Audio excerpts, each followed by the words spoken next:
Hello बच्चों, let's read the question.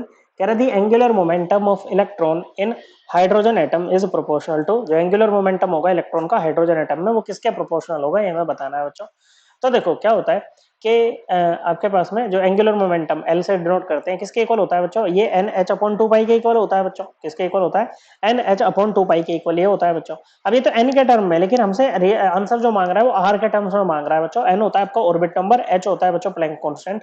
ठीक है, तो आर के टर्म में इसको एक्सप्रेस करना है, आर होता है रेडियस। ओके बच्चों, अब जो रेडियस है बच्चों, रेडियस इन nth ऑर्बिट, इसका फॉर्मूला होता है बच्चों हमारे पास में, ये होता है N square H square, N orbit number, H Planck constant upon 4 pi square के।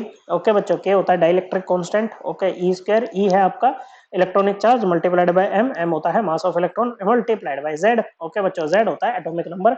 और हाइड्रोजन के लिए जेड की वैल्यू, किसके लिए? हाइड्रोजन के लिए जेड की वैल्यू एटॉमिक नंबर, मतलब नंबर ऑफ प्रोटॉन्स कितने की वैल्यू क्या हो जाएगी बच्चों, यहाँ पर 1 हो जाएगी। ओके बच्चों, तो देखो अगर हम यहाँ पर बात करें, ये तो सब तो कांस्टेंट ही है बच्चों, प्लैंक कांस्टेंट के, ये डाइलेक्ट्रिक कांस्टेंट, इलेक्ट्रॉनिक चार्ज, मास, अब तो जेड भी कांस्टेंट ही होगा बच्चों।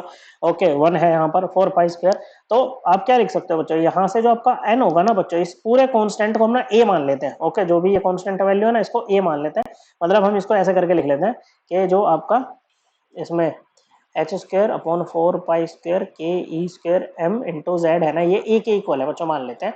ठीक है बच्चों, तो ये क्या हो जाएगा बच्चों, ये आपका बन जाएगा ए एन स्क्वायर बच्चों। क्या बन जाएगा? A N square. तो यहाँ से एन क्या हो जाएगा बच्चों, एन हो जाएगा आपका आर एन अपॉन ए का अंडर रूट। ओके बच्चों, आर एन अपॉन ए का क्या बच्चों, स्क्वायर रूट यहाँ पर बन जाएगा बच्चों। ओके, अब देखिए बच्चों, इस वैल्यू को यहाँ पर पुट कर दो बच्चों एन की को, तो ये हो जाएगा n equal to under root r n upon a, r n upon a into h upon two pi. इसको हम कैसे लिखेंगे बच्चों, इसको हम ऐसे लिखेंगे ना बच्चों कि हो जाएगा बच्चों आपका root r n over a into h upon two pi, ये हो जाएगा बच्चों।